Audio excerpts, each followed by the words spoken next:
എന്താണ് സാധ്യത പറയുന്നത്?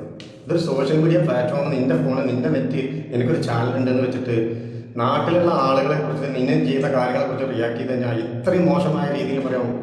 നിന്നെ കൊണ്ട് തന്നെ പറ്റുള്ളൂ കേട്ടോ. അയ്യയ്യേ, ഇവരുടെയൊക്കെ വീഡിയോസ് കാണാൻ പോകുന്ന ആളുകളെ ചെരുപ്പ് കടിക്കണം ഞാൻ പറയും. കഷ്ടം.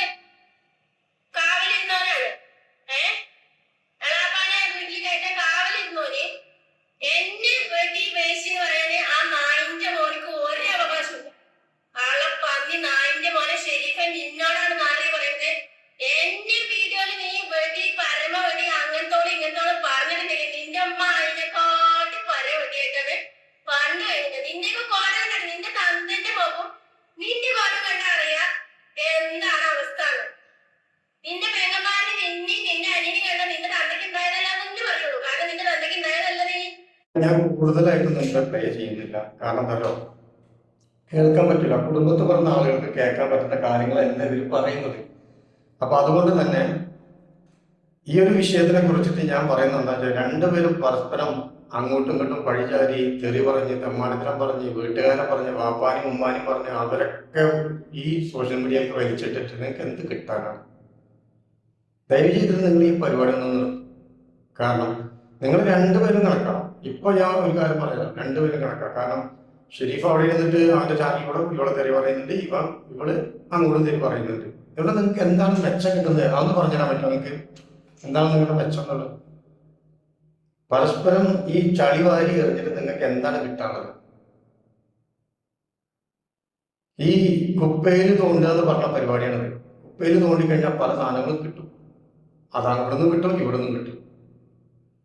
ഇതുകൊണ്ടൊക്കെ നിങ്ങൾ എന്താണ് ഈ ചാനലിൽ ഉദ്ദേശിക്കുന്നത്? പരസ്പരം ഇങ്ങനെ റിച്ചാക്കി മാറ്റാം. ആളുകൾക്കാണെങ്കിലോ പറയാൻ വയ്യ, ഇത് കാണാൻ ഭയങ്കര താല്പര്യം. ഇങ്ങനത്തെ വിഷയങ്ങൾ, ഈ ചളിവാരി എറിയുന്ന കാര്യങ്ങൾ, അതിന് ഞാൻ ഇന്നലെ അതിശയപ്പെട്ടു പോയി. 3.3K ആളുകൾ ലൈവില്, ഷാജിദാടെ ലൈവില്. അപ്പൊ ആളുകളുടെ ഒരു ആറ്റിറ്റ്യൂഡ് മൈൻഡ് ആലോചിച്ച് നോക്കി. ഈ പറയുന്ന കാര്യങ്ങൾ കേൾക്കാനോ അവിടെ തെറി കേൾക്കാനോ ആളുകൾക്ക് ഇഷ്ടമാണെന്നുള്ളതല്ലേ എന്ന് മനസ്സിലാക്കേണ്ടത്. അയ്യോ കഷ്ടം. എന്നിട്ട് ഇതിങ്ങനെ കേൾക്കിരുന്നിട്ട് ഞാൻ ഈ വീഡിയോ റിയാക്ട് ചെയ്യാൻ വേണ്ടിയിട്ട് മാത്രമാണ് ഞാൻ ഈ സാധനം പ്ലേ ചെയ്ത്. ഞാൻ ആ ഒരു 10-15 മിനിറ്റ് കണ്ടിരുന്നപ്പോൾ ഞാൻ മതിയാക്കി നിർത്തിപ്പോയി. എന്താ ഷാജിദ നീ പറയുന്നത്? ലൈവിൽ വന്നിരുന്നിട്ട് എമ്മാത്ത തെറി.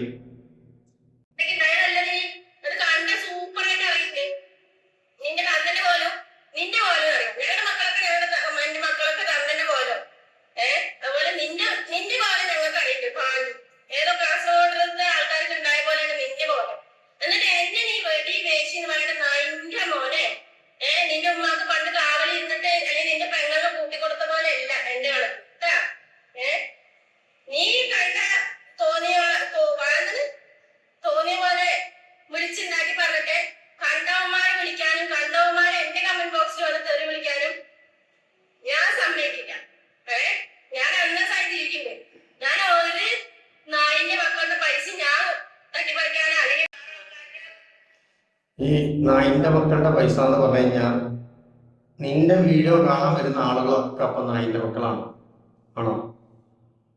അപ്പൊ നിനക്ക് ഈ 2.5 ലക്ഷത്തിന്റെ അടുത്ത് സബ്സ്ക്രൈബറുള്ളവരൊക്കെ ആ ഗണത്തിൽപ്പെട്ട ആളുകളാണോ? അതും കൂടെ നീ പറഞ്ഞു.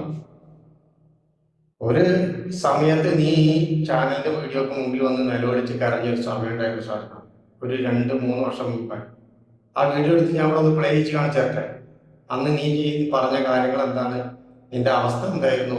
പിന്നെ ഞാൻ പറയണ്ടായിരുന്നു അന്നത്തെ വീഡിയോസിലൊക്കെ കാണാം, വീഡിയോസ് ഇടുന്ന ടൈമിലൊക്കെ ഞാൻ അങ്ങനെ പറഞ്ഞിട്ടുണ്ടായിരുന്നു, എന്തോ എനിക്ക് ഒരു മാതിരി ഉണ്ട്, ടെൻഷൻ, വേറെ ഒരു നമുക്ക് മാനസികമായിട്ടുള്ള ഒരു പിരിമുറുക്കമില്ലേ, ആ ഒരു സംഭവം വന്നുകൊണ്ടിരിക്കുന്നുണ്ടായിരുന്നു. അത് എന്താ പറയാ, നമ്മളടുത്ത് അതങ്ങനെയാണ്, ഒരു ആലോചിച്ച ഒരു അന്തല്ല എന്ന് പറയില്ലേ, ആ ഒരു രീതിയിലായിരുന്നു അവസ്ഥ. ഈ 5 മക്കളെ പിടിച്ചിട്ട് നീ ചാനലുകൾക്ക് മുഴുവൻ പോയിട്ട് ഇന്റർവ്യൂ കൊടുത്തിട്ടും നിന്റെ സോഷ്യൽ മീഡിയ ചാനലിലൂടെ നീ പബ്ലിഷ് ചെയ്തിട്ടും കരഞ്ഞും മൂക്കൊലിപ്പിച്ചിട്ടും അതൊക്കെ മറന്നു നിൽക്കും. കാരണം കുറച്ച് പൈസ അക്കൗണ്ടിലേക്ക് വന്നു കഴിഞ്ഞാൽ മനുഷ്യന്റെ സ്വഭാവം മാറും. അതാണ് ഇപ്പൊ നിനക്ക് സംഭവിച്ചിട്ടുള്ളത്. നീ പറ, കേക്കട്ടെ.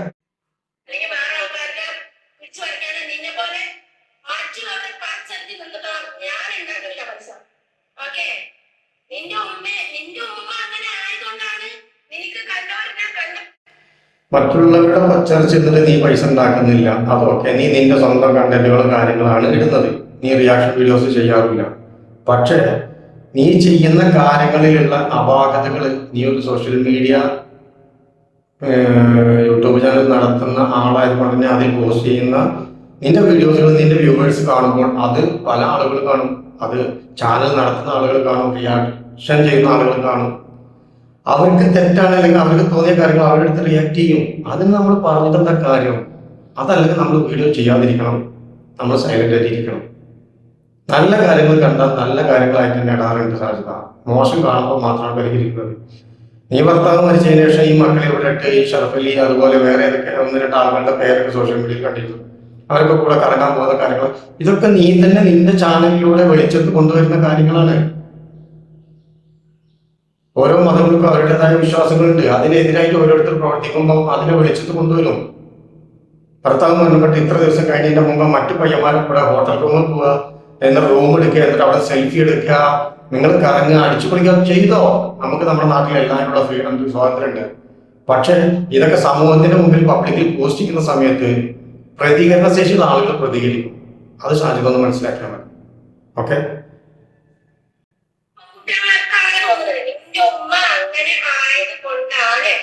നീ ശരീഫ് പറയുന്നവന്റെ വ്യക്തിന്റെ ഉമ്മ പണ്ട് അങ്ങനെ ആയതുകൊണ്ടാണ് ഇപ്പൊ പെൺകുട്ടികളിലെ പല പെൺകുട്ടികളും അങ്ങനെ വിളിക്കുന്നുണ്ട്. അവന്റെ ഏത് നോക്കിയാലും അവിക്കിത് മാത്രമേ കാരണം എന്താ ചെറുപ്പം മുതലേ കാണുന്നത് അവിക്കിതാണ്. പിന്നെ എങ്ങനെയാണ് അവൻ പറയാണ്ടിരിക്കുന്ന അറിയാം. എന്തായാലും ഞാൻ വീഡിയോ നിർത്താണ്. ഇതിങ്ങനെ തുടർന്ന് കേട്ടുപോകാൻ താല്പര്യമൊന്നുമില്ല. കുറച്ച് ഭാഗങ്ങൾ നിങ്ങളെ കേൾപ്പിക്കുക, അവരുടെ ആ സംസ്കാരം നിങ്ങളുടെ മുമ്പിലേക്ക് എത്തിക്കുക എന്നുള്ളത് മാത്രമേ ഉള്ളൂ. വലിയ യൂട്യൂബ് ചാനലൊക്കെ നടത്തുന്ന വലിയ യൂട്യൂബറാണ്. പക്ഷെ വായന്ന് വരുന്നത് ഞാൻ പറയില്ല, മറ്റേ സാധനം നമ്മള് മറ്റേ കൊടുങ്ങല്ലൂർ ഭരണിക്ക് പോയാലും കൂടി കേൾക്കാൻ പറ്റാത്ത നല്ല പുതിയ ന്യൂ ജനറേഷൻ തെറികളൊക്കെ നമ്മുടെ സജിന്റെ കയ്യിലുണ്ട്. അപ്പൊ കേൾക്കാൻ താല്പര്യമുള്ളവർ വേണമെങ്കിൽ അവിടെ പോയി കേട്ടോളൂ. ഞാൻ എന്തായാലും ഇത് നിർത്തി പോവുകയാണ്. എനിക്ക് കുറച്ച് ജോലികൾ ബാക്കിയുണ്ട്. നിങ്ങളുടെ അഭിപ്രായം കമന്റായിട്ട് രേഖപ്പെടുത്തുക. ഞാൻ പറഞ്ഞതിൽ എന്തെങ്കിലും പ്രശ്നങ്ങളോ തെറ്റുള്ള കാര്യങ്ങളോ ഉണ്ട് എന്നുണ്ടെങ്കിൽ നിങ്ങളുടെ അഭിപ്രായം ശക്തമായിട്ട് നിങ്ങൾ കമന്റ് ബോക്സിൽ രേഖപ്പെടുത്തുക. ഓക്കെ. പുതിയ വീഡിയോസുമായിട്ട് നമുക്ക് വീണ്ടും കാണാം. Bye bye.